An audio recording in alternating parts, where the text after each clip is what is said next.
sigurado ka bang okay ka na? Pwede naman kita samahan sa ospital para lang masiguro na wala kang injury. Okay na po ako, Tay. Pinotektahan naman po ako ni Kurt eh. Basta ha, pag may baka maramdaman, tawagan mo ako agad ha. Opo. Yun na po akong problemahin pa. Dapat nga masaya kayo ngayon, di ba? Yun na nga eh. Dapat nga masaya ka po dahil sa surprise ko sa'yo. Pero hindi ko nagawa. Dapat nung simula pa lang ginawa ko na.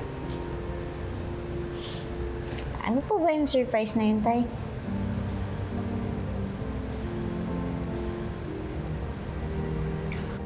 Tay,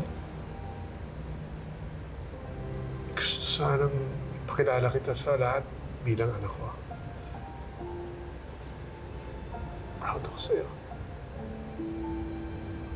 di naman po importante yun eh. Diba nga sabi ko po sa inyo, wala kayong kailangan gawin para mapasaya ako. Masaya na po ako na ligtas kayo. Masaya na po ako na hindi kayong na-aksidente kanina sa stage. Sana ako. Wala naman pong nangyaring masama sa akin, di ba? Okay na po yun. Kasi hindi po ako mapapakali kung kayong na-aksidente kanina. Huwag niyo na po akong problemahin, ha?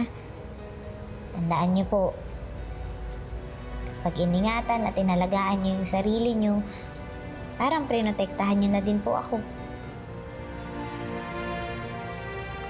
Magpapa-imbestiga pa rin ako. Hindi ako matatahimik hanggat hindi ako nakakasiguro na aksidente yung nangyari.